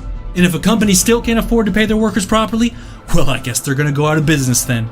And good riddance. For too long, too many employers have propped up their shitty business models and shittier products on the labor of wage slaves. If you can't beat the game without coerced labor cheat codes, then you don't deserve to. At long last, we will separate this nation's legitimately talented capitalists from its trust fund fucktards. The American worker would have the power to reject the raw deal they've been given. The 82 million Americans who currently receive 0 vacation days could finally tell their employers to go fuck themselves. Working class mothers wouldn't have to use their sick days to give birth and show up to work 2 days after delivery.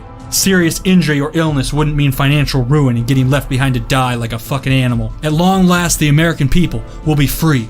A fundamentally stronger negotiating position with employers would mean every person had more control over how many hours they worked and when they worked them. No longer would it simply be workers competing for jobs, it would be jobs competing for workers too, by offering more flexibility and better pay. Every worker would be able to afford themselves the free time they needed. Free time that the research tells us is so incredibly important for people's mental health and personal development. At long last, we will heal too many of us are plagued by decades-old ghosts we never had the time to confront. Too many have spent too much time running on fumes, choking on sadness they don't understand and can't fix, eventually giving in to this poisoned view that that's how it's supposed to be and that life itself is purposeless. For too long, too many people have felt like nobody gives a shit they exist. Well, viewer, I give a shit you exist. And it's time for a wake-up call. This isn't fucking purgatory, and life is a gift, not meant to be simply endured, but cherished and celebrated. Gallows humor about suicide has become too common across the internet. What the American people need now is some time to themselves. To smoke pot and ride horses. To sit around all day eating junk food, fucking, and watching Netflix with someone they love. A chance to decompress and enjoy a day without having to mentally block the dread of waking up for school tomorrow. A chance to feel alive without having to get fucking plastered. A chance to feel better without having to get numb on antidepressants and Fireball. A chance to travel, and really travel, not as some vacation every now and then you use to recuperate in preparation for the next month's long, dreadful slog, but as a journey to see all that there is in this incredible playground we call Earth. Families, scattered across the nation by their respective employment, will finally be able to visit one another without cringing over the expense and loss of what little free time they have. We will have time to spend with one another, the energy to get to know people, and I know this sounds crazy, but I honestly think Americans might just find out that we like each other. This kind of healing would be so much more valuable than any war won, or tax cut, or trade deal, or new cell phone, or whatever other bullshit we pretend is justifying this cruel, banal clown show existence. And if history is any guide, Americans will use this free time to do the most significant work they've ever done, and will see the greatest economic expansion in human history.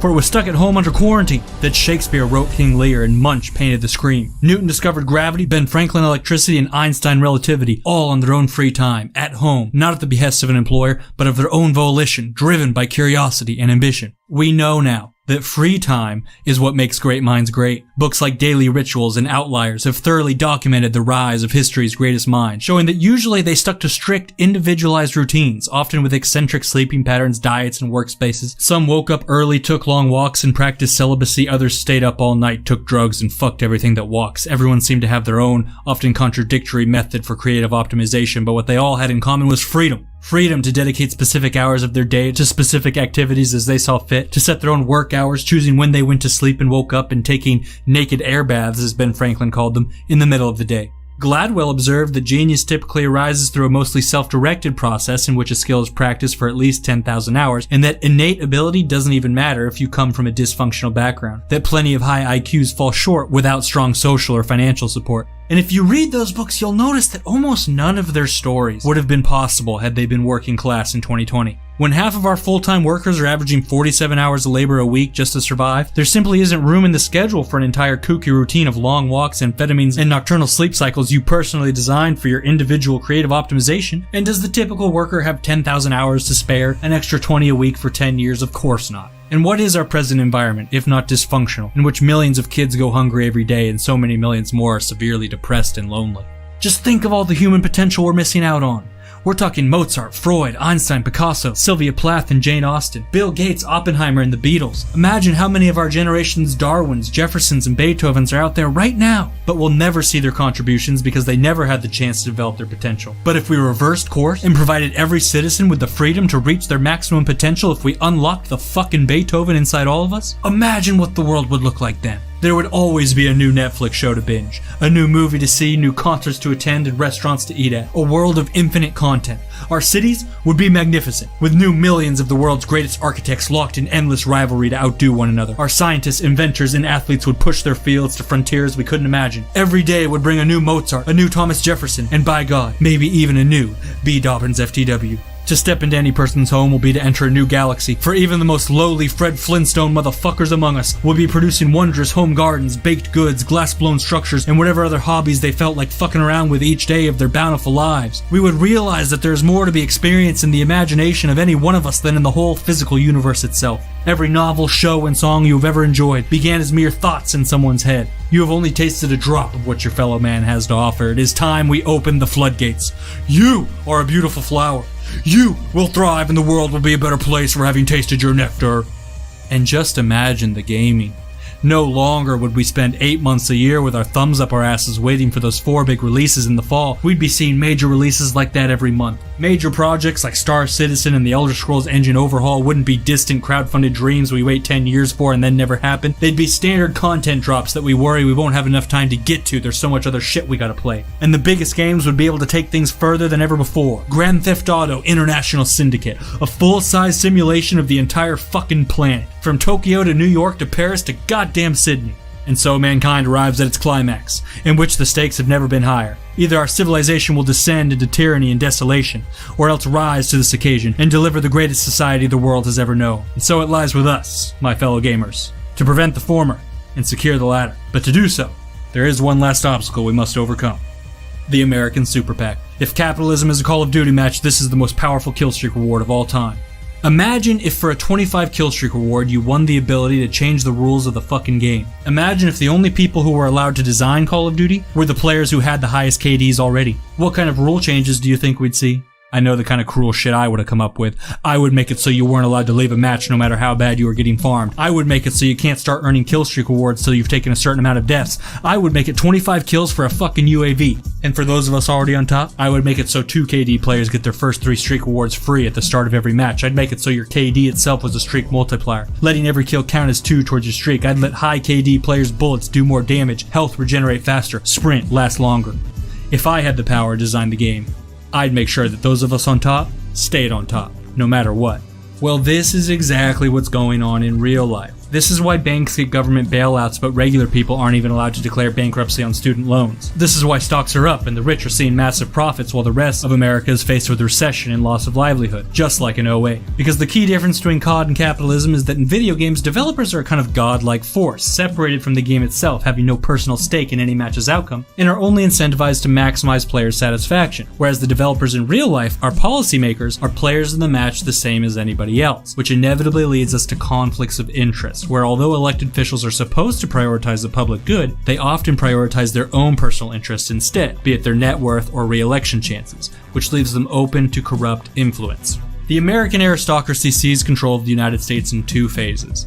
Phase 1 was accumulating all of the money. This was accomplished handily over the last 50 years using trickle-down economics and the natural exponential growth in capital gains we have discussed. Phase 2 is making sure money has all the power. This was accomplished in 2010 via the Citizens United Supreme Court ruling, which allows both private individuals and corporations to spend unlimited amounts of money on politics via super PACs. Essentially, right now, any person in America can donate any amount of money to any politician they want. If that system seems ripe for abuse to you, the court itself agreed, so to prevent a corrupt system of bribery, in which politicians simply tailor their positions to whoever gave them the most money, the court ruled that these donations must be made to a politician's super PAC, and the politician isn't allowed to be in charge of or coordinate with said super PAC.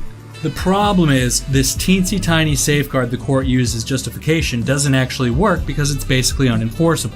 Okay, so they can't share an office or exchange memos, but you know what politicians can still do with people who work for their PAC? Hang out together at home, have dinner together, attend events together, play golf. Who's running this candidate's super PAC? Just his best friend who worked for him up till a week ago. And if they just happen to have one offhand conversation in private where someone lets it slip, hey, we're running ads in Wisconsin and Florida targeting elderly voters to portray our opponent as weak and ineffectual, well, boom, now it's a single political organization and there's no way to prove they had that conversation unless they admit to it, which they won't, so it's impossible to stop them. And it's not like they even need to have that conversation in the first place. It doesn't take some kind of brain genius to see what ads a campaign is running and run some version of those yourself in the same places. And oftentimes, the politicians will literally refer to these supposedly independent super PACs as my super PAC. Media will refer to it as the Joe Biden super PAC, even though it would be technically illegal for it to be the Joe Biden super PAC. Sometimes campaigns will even just tweet out instructions to their super PACs, but so long as they don't tag the PAC's handle, they don't get in trouble. The politicians and media barely even pretend that this law is real, so there's no actual barrier separating campaigns and super PACs. Basically, they're just not allowed to email each other. So unfortunately, in practice, this ruling has legalized bribes. The Supreme Court's gross incompetence is a testament to how thoroughly American academia has failed. That they couldn't foresee how easily this rule would be bypassed speaks to an American intelligentsia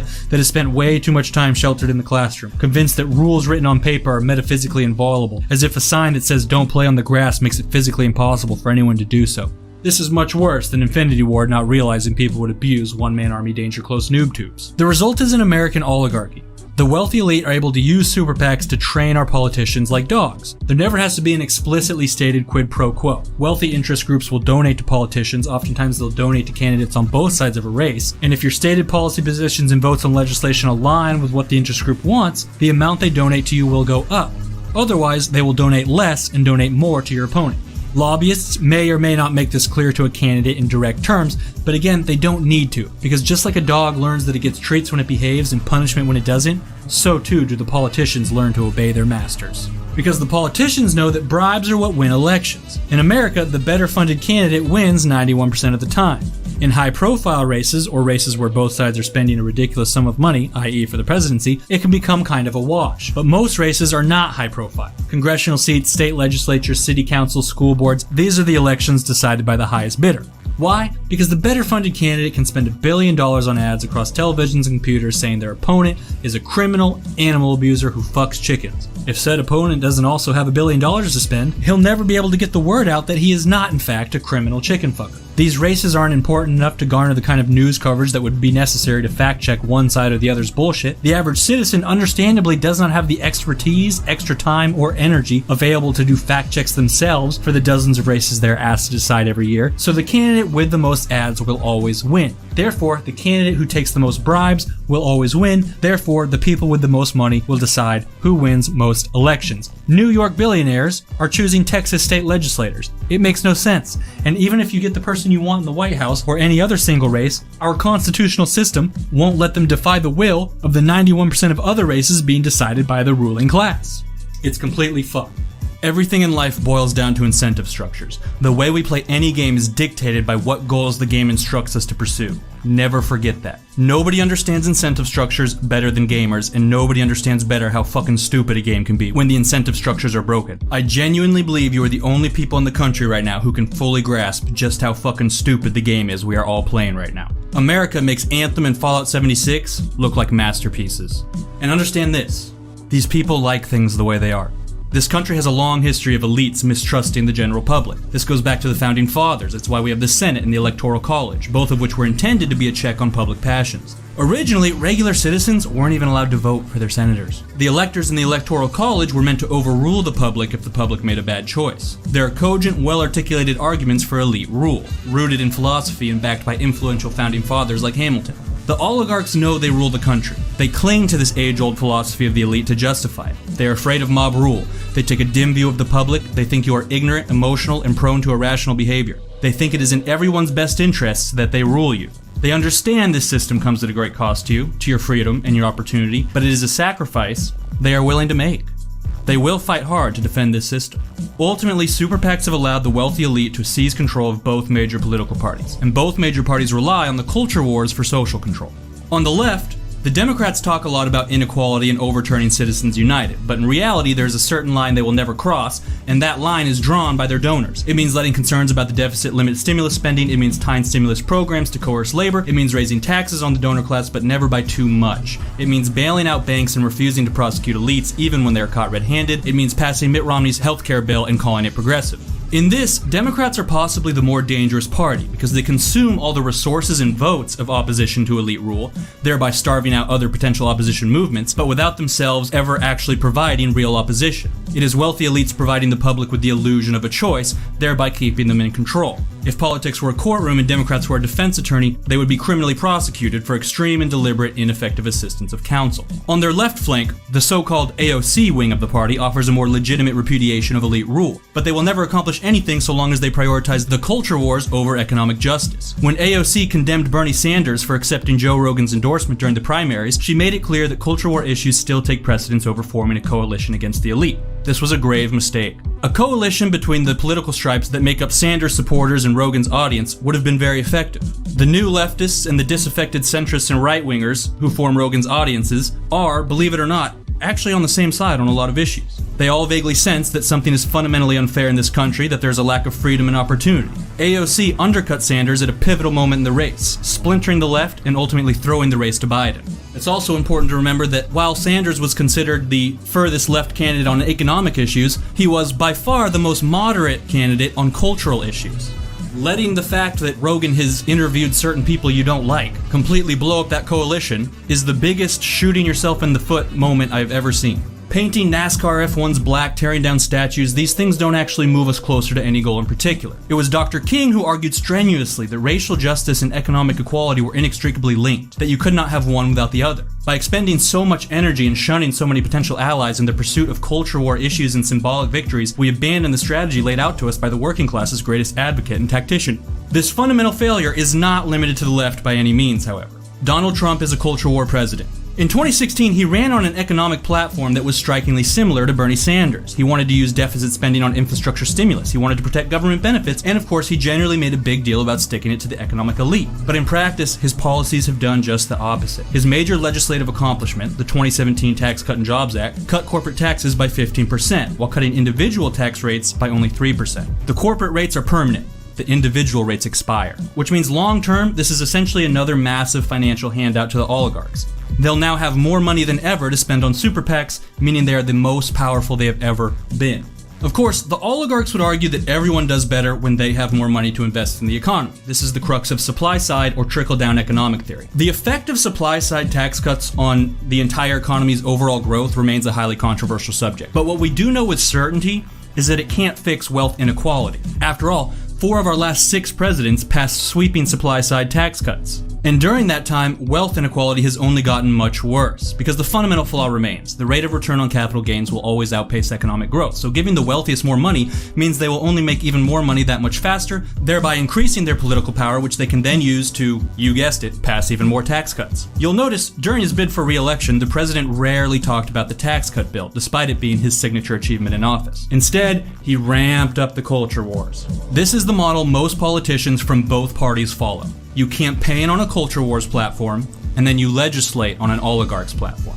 Because culture war issues are the one area where political establishments can thread the needle between the donor class and their voters. Because the donor class doesn't actually give a shit about the statues, abortions, who gets canceled, whether or not a woman is vice president for the first time. So politicians can take up these causes to convince their voters they're fighting for them, when really, behind the scenes, they are actively working against their economic interests.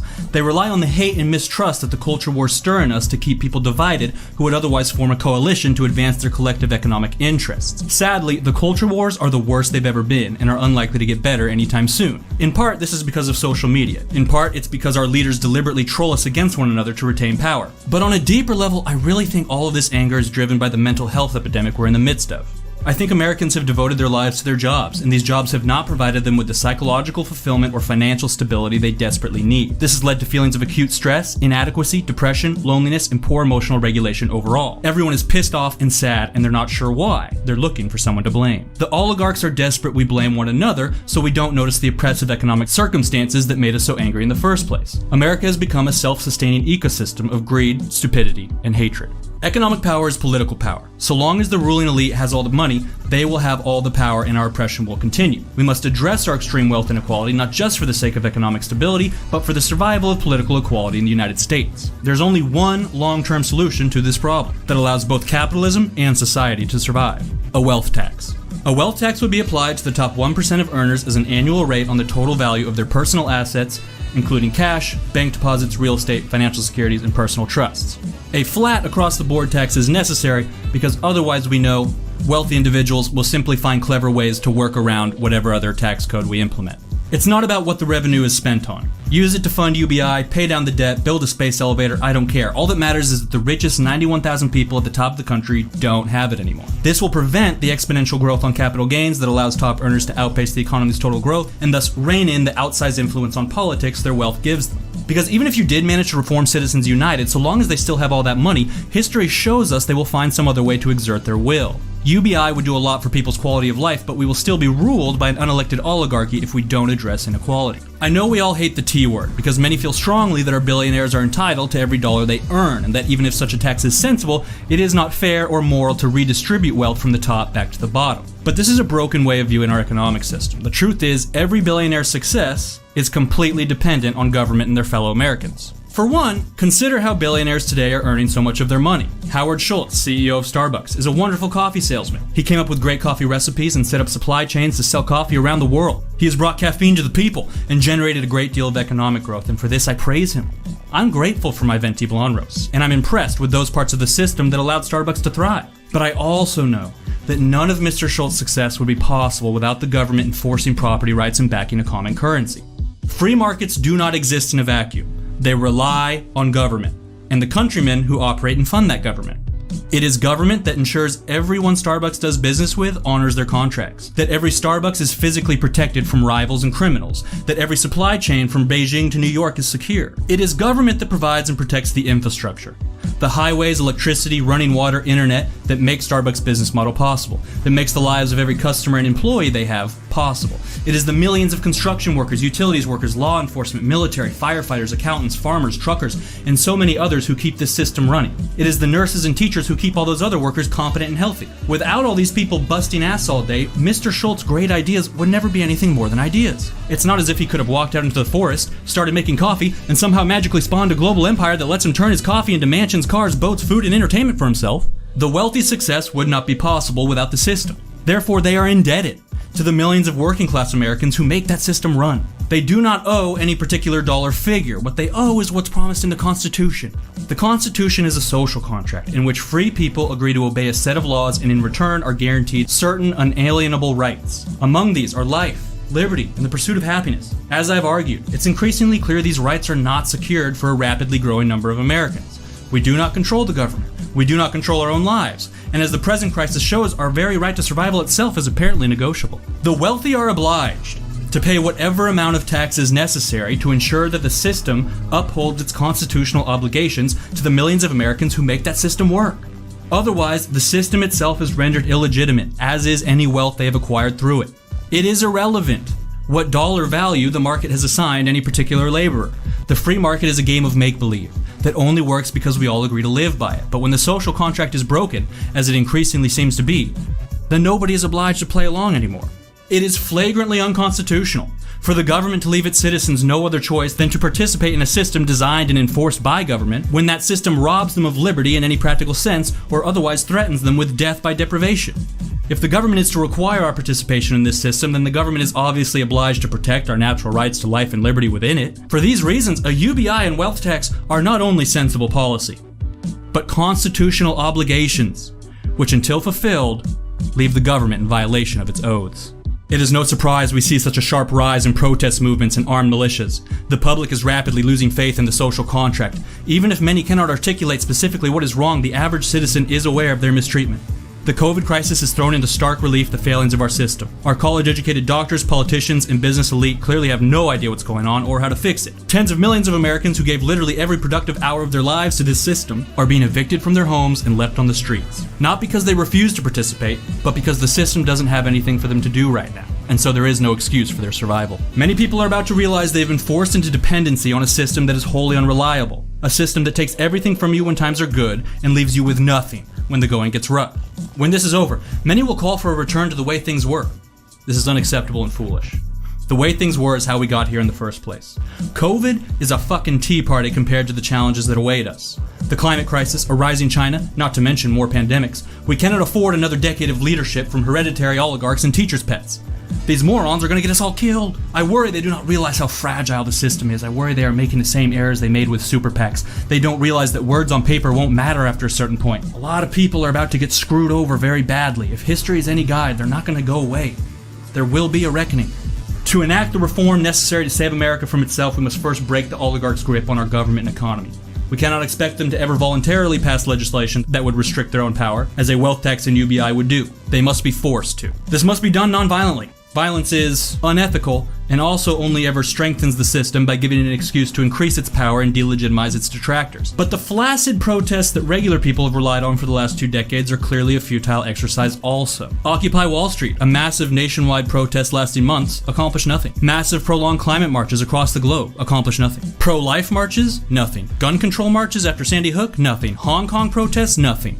It doesn't matter what side of any of the issues these protests you were on. Protests against police brutality have been widespread for the last decade. Trayvon Martin, Freddie Gray, Sandra Bland, dozens of other Black Americans whose unjust murder sparked marches that ultimately didn't solve the problem. This time around, the marches for Floyd were especially intense and embittered because people are starting to realize that their voices aren't being heard. This is because the system long ago stopped responding to popular will. It's not intimidated by protests in the street. Why would it be? These demonstrations provide no tangible threat to the system's structure. People want to rely on street protests because street protests are actually kind of easy. You don't have to think very hard or sacrifice much. It means making signs and hanging out with your friends, oftentimes in a parade-like atmosphere, and then patting yourself on the back for making a difference when you haven't. This time around, a spate of symbolic victories were won. As usual, the system uses mostly hollow aesthetic concessions to convince people they've made progress when really not much has changed. Some police departments and local governments have made modest reforms, but many more have not, and most importantly, there's been no movement at the federal level. The central issues of police militarization and union impunity remain unchanged. Sooner or later, there will be another horrendous killing caught on camera, and next time, the protesters will be even angrier, and understandably so. Protests don't work anymore, they haven't for a long time. Defeating the oligarchs will require a more tactical form of civil disobedience. And so I ask you, my fellow gamers, what would we do if this were a video game? What we always do when a game is broken. We would stop playing it. And of course, this is exactly what many gamers are already doing. This all comes back to the Princeton study. Why did they zero in on games as the cause? Because usually unemployment is devastating to people's mental health, but somehow gamers are significantly happier than the employed. Usually unemployment means not having anything to do with yourself all day. It means not having the money to engage in recreation. It means not getting to meet new people or have any real social life at all. An infamous study on boredom found that when you stick people in a room with nothing to do but electrocute themselves, most of them will opt to electrocute themselves over and over again rather than just sit there and do nothing. This is the same dynamic in play with unemployment. No matter how terrible a job is, it's physiologically preferable to having nothing to do at all. Even if someone could afford not to work financially, they cannot endure it biologically. Video games change that. In video games, our social and psychological needs are provided for. We experience flow and fiero. We develop meaningful relationships, experiences that were not available in past forms of recreation like TV and books. We have developed a surrogate activity powerful enough that it doesn't allow us to simply tolerate the system. It allows us to tolerate leaving the system. Games have a tremendous cost-value ratio. Free games like Fortnite, League, Dota, EVE, $20 games like Minecraft, Rocket League, and even $60 games like Skyrim or Overwatch are relatively cheap while providing thousands upon thousands of hours of entertainment, meaning gamers don't have to consume nearly as much to stay happy and entertained, limiting the system's ability to punish us financially. Video games break the system's most effective forms of leverage to coerce labor. This is the Achilles heel of an otherwise invulnerable beast. For this reason, we should embrace video games with a vigor and passion never seen before. That is why I am calling on all American gamers to exit the labor force, or otherwise, reduce your participation to the greatest extent possible relative to your means. Or, short of either of those things, every one of us must do all that we can to aid and abet any gamer who has exited the labor force. Every hour we work, the vast majority of the wealth we generate is appropriated by the oligarchy. This allows them to exponentially generate even more wealth that much faster. The total sum of this wealth is where they derive their political power. It is what allows them to rule the country and write the laws. The less you work, the less power they will have. It's that simple. Make no mistake, they've already recognized the mortal threat video games pose to their rule. That is why even the modest single-digit decline in the labor force we saw pre-pandemic sent them into a conniption fit. And they had their most elite colleges, global institutions, and the English monarchy attack gamers as out-of-control addicts. We must reject this propaganda. The reality is, gamers do not have much in common with other addicts. Other addicts, by every metric, are made unhappier and unhealthier by their addiction, while the research indicates the exact opposite is true for gamers. Furthermore, there's an inherent backwards logic in insisting these unemployed gamers give up their happiness for the sake of the system, when the whole point to any system is supposedly to provide happiness, to allow the human condition to flourish, to let us lead fulfilling lives. And do not pretend that they owe it to others to participate when the central pillar of our economic system is supposed to be ruthless self-interest balanced against others' ruthless self-interest. As President Reagan would declare, that greed is good, a system in which altruism is actively disdained, in which every company justifies how little it pays its workers by arguing they're not charities. Well, guess what, fuckheads? Neither are the rest of us. By pursuing their own happiness and telling everyone else to fuck themselves, these gamers are simply doing exactly what they've been trained to do since birth. They don't owe it to anybody to sell their labor for less than what they think it's worth. We told everyone to be selfish. People are listening, and now the oligarchs are doing Pikachu face. By exiting the system's bum deal, we do what any proud capitalist would do.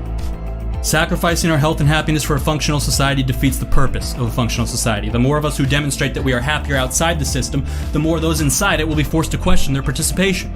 A reduced supply of labor means that the labor that stays is made more valuable. It means companies will have a harder time trying to replace people who ask for a raise. It means less competition for jobs and promotions. By taking our labor off the market, we strengthen the hand of any worker who does not have the option to.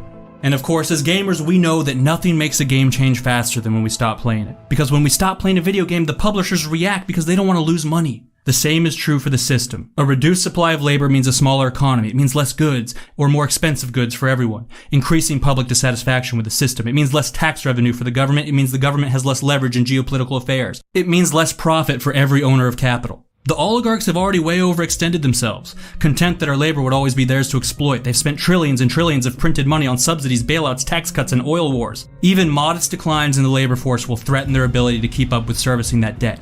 If we pressure them to earn our participation, they will be forced to do so.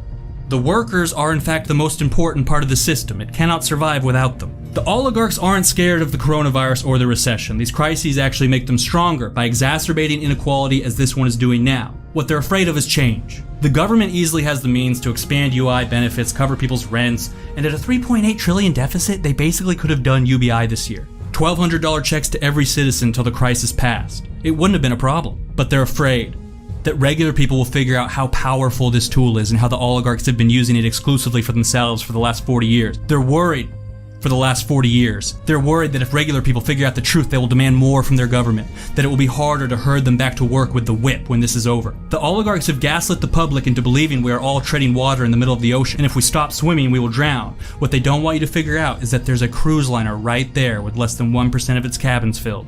Their goal right now is to weather the storm without us discovering the truth, so they'll provide the public the bare minimum until there's a vaccine, at which point the goal will be to get everyone back to work as quickly as possible to keep servicing the debts they've accrued to bail themselves out. But if enough of us didn't go back, they'd be fucked. An exodus from the labor force would send a wider message, not just to the oligarchs, but to everyone in the system who still thinks it works. Seeing a generation of young people in their prime labor years throwing their hands up and walking away would deal a spiritual blow to the national pride, piercing the bubble of complacency around the bourgeoisie. Obviously, a big part of the problem we've discussed is people not having the means to survive outside the system, and I wouldn't ask anyone to go hungry or risk harm. But there are a great many more who I think very easily could walk away. Over half of millennials are living with their parents now. I think many of these millennials could reduce their participation significantly or walk away entirely, just like all the young men in this Princeton study. Anyone who can reduce their participation even a little bit should do so. Every hour you take for yourself is a small victory, for you and the world. A double kill, so to speak. Is it worth doing 40 hours of recruiting or selling 5G chips on cold calls when you would be way happier doing just 20 hours of bartending on the beach where you belong? If there is one exception, it is for those who feel their labor is genuinely self-directed.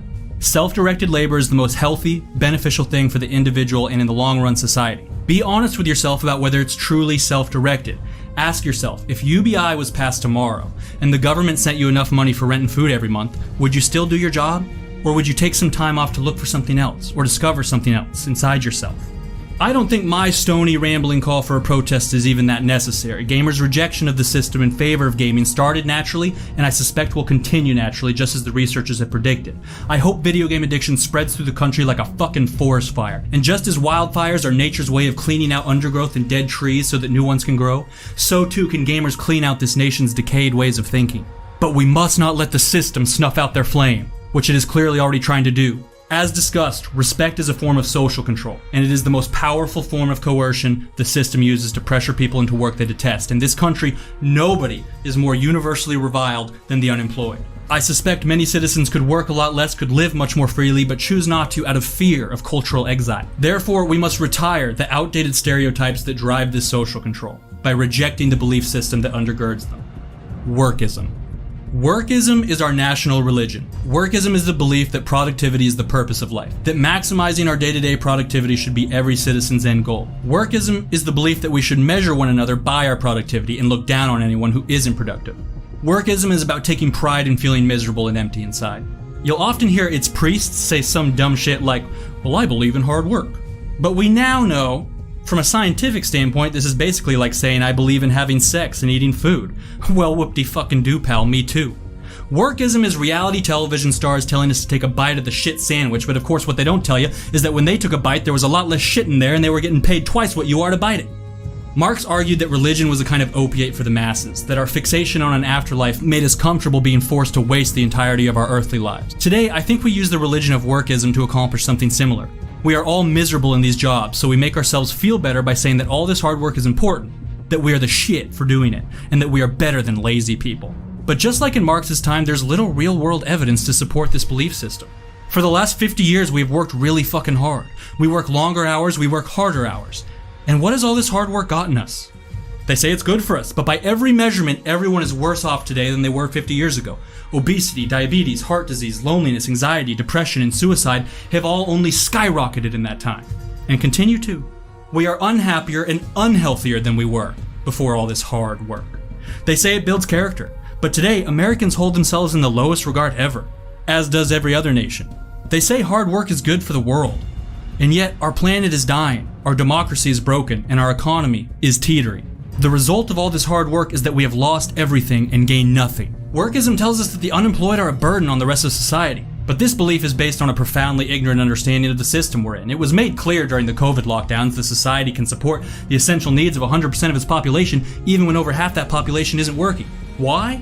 Because ESPN analysts, Facebook employees, game developers, none of these things actually have any effect on how much food and energy we're able to produce. And technology and industrial modes of production long ago gave us the technical capacity to meet the essential needs of our population twice over. Pre-pandemic, we were already throwing away nearly half of our food supply and wasting half the energy we produce. We are already in the early stages of what UBI advocates were warning about. Technology is allowing us to produce more resources than we know what to do with. The Panama Papers revealed that the super wealthy are hoarding somewhere between $10 and $20 trillion in offshore tax havens. That money isn't taxed, it's not even in circulation. The point is, we have the means, both in imaginary paper money and literal resources, to take care of everyone without it being a drag on anybody else. The oligarchy limits access to these resources because it would destroy their leverage. They like being able to coerce labor by using survival as a kind of metaphorical gun pointed at the back of your head. Fine, but don't argue that the unemployed are a burden on society when the burden itself is completely imaginary. It's something the system has imposed as a form of control. We have more than enough resources to guarantee everyone's survival. We could guarantee the unemployed survival with the shit we throw out. We choose not to. They don't need to use some people's tax dollars to take